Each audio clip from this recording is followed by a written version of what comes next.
Yun. May pagbawi si attorney, parang si Marcoleta. Attorney, ano nyo hindi nabanggit na hinahatiran ng mali-malitang pera itong si Leila de Lima, si ngayon po'y kinatawan dyan sa Kamara. Basahin ko po number 44 ha, na utusan din kami na mag-escort at mag-deliver ng iba't ibang laki ng maleta sa mga congressmen, women, na naaalala namin sa ngayon dahil nga sila ang napapanood namin minsan sa telebisyon. Alright, opo. Ito po yung sinasabi din ha, na nakakausap si Saldico at naghihatid mismo sa HOR at sa mismong bahay ng ilan. Dito po sa letter M, de Lima. Alright? Opo. Sabi ko dito, Leila de Lima, mali-malit ang pera. Eh kaninyo po, Mali-malit. Pakinggan nyo mga bossing, kasi importante yung mali-malitang pera. No, na inihahatid daw po kay de Lima. Mamaya ito, iba na ang sasabihin. hindi kasama si de Lima sa mali-malit ang pera. And bakit po siya hatiran ng pera nung panahon po na sinasabi ho dito sa kanilang affidavit, kayong naging kinatawan lamang po ng isang party list si Ginang de Lima dito lang pong 20th Congress. Ano pong paliwanag po? Oy. O paano mo naman bibigyan ng pera yun? Paano mo na isasama sa payola? Paano mo na isasama sa mga papaikutan ng pera yun? Wala namang ano yun. Wala namang, kumbaga, hindi siya congressman, hindi siya senadora. O, para sa wala. Kasi malaking tao lang sa de Lima, kaya sinama na namin bigyan ng pera. Dahil naman po pwedeng gano'n, sir. Di ba? Dito, attorney. Totoo po yun na 2025 lang siya, no? Pero ang binabanggit kasi nila noon ay nakakasama siya sa mga meeting patungkol sa ICC, no? Kaya nilagay ko na lamang siya sa... Hindi, nakakasama siya sa mga briefing patungkol sa ICC. Kaya nilagay niya na lang, ganun ba? So ang pinupunto ho nila dito, mga kababayan, kung sino yung mga kasama lang doon sa mga briefing ng mga ICC, etc., etc., mukhang tama yung iniisip natin dito. Na para lang po i-discredit. Yung mga tao na mga nagsulong po, lalong-lalo na si dating Senador Antonio Trillanes, na ang sinasabi nila, 2 milyong dolyar daw po ang binabayan ni Trillanes sa ICC. Saan naman po kukuha ng pera na ganun kalaki yun, mga bossing? Diba? Dati pa lang kailan pa? 2017 pa lang? Kasama na si dating Senador Trillanes na tumutulong doon sa mga kababayan natin na di umano'y na biktima daw po ng tukhang ng dating Pangulong Duterte. Ibig sabihin, ang mga pinupunterya lang nitong mga ito, i-discredit yung mga taong nandun, nanguna sa pagsama, pagtulong sa mga kababayan natin sa ICC. Para isipin? Kasi tingnan nyo, para ibig niya sabihin sa mamamayang Pilipino, tingnan nyo, binabayaran lang nila yung ICC para para i-hearing si dating Pangulong Duterte. Naku po, attorney, ano ba yan? Kaya pa? Mga miyembro ng Congress. Pwede pong error yun, no? On my part. Error! Pwede ba yun? Ayan na, umaamin na si attorney. Kasi naman, parang ang hirap naman kasi talagang ipaliwanag, mga bossing, nung tipo bang, bakit mo nga naman bibigyan ng mali-malitang pera si de Lima kung hindi naman nakaupo? Sabi ni Alongli TV, ikinulong nila doon si de Lima, walang kasalanan, idinawit na naman nila. Kaya lang ito, mahirap na to. Halatang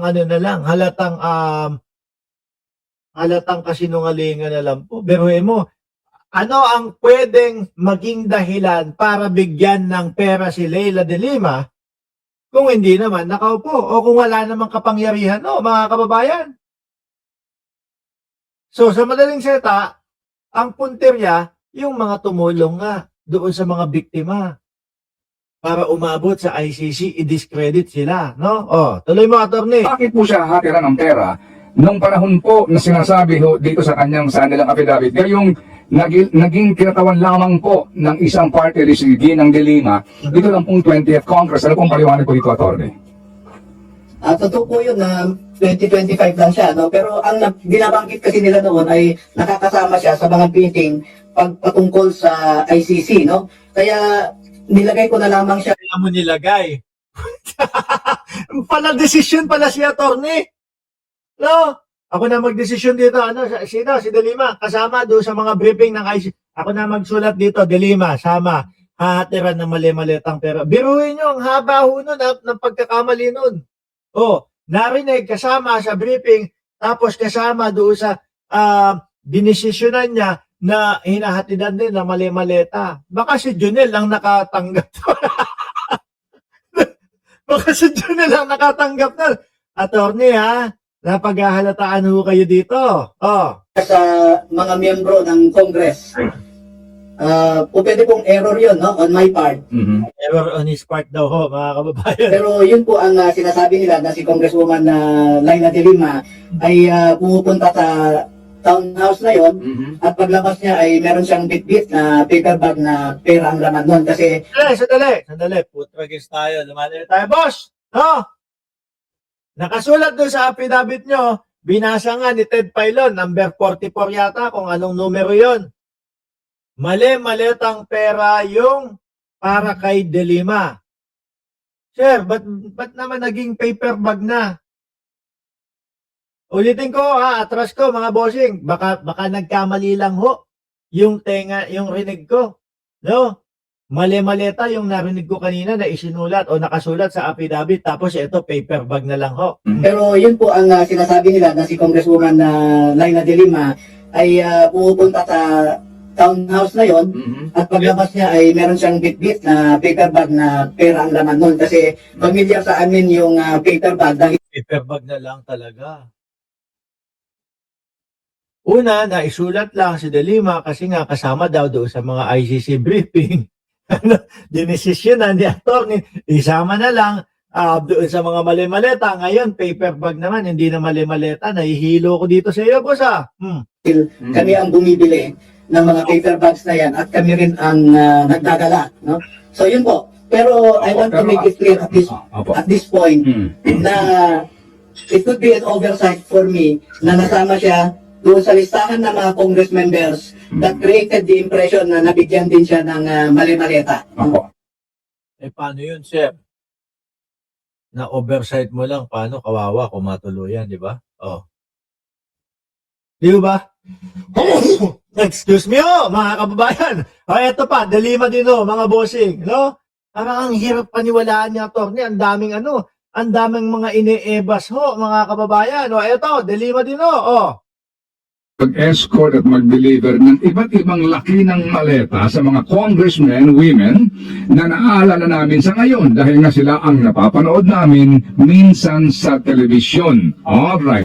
Inulit ni Ted Pailon. Mali-maleta. Tapos kay attorney, paper bag na lang.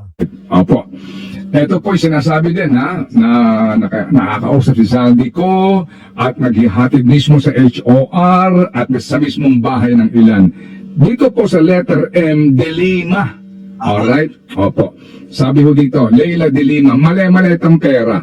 Kaninyo po, hindi kasama si De Lima sa mali-malitang pera. And bakit po siya hatiran ng pera nung panahon po na sinasabi ho dito sa kanilang affidavit? Gayong naging kinatawan na doon dinidiinan ni Ted Pailon. Sabi ng kaibigan natin na si Lito Braga, palpak, as in palpak talaga, pinupush pa din ang nakakahiya ka na, baligod. Dahil naging abogado ka ng mga DDS.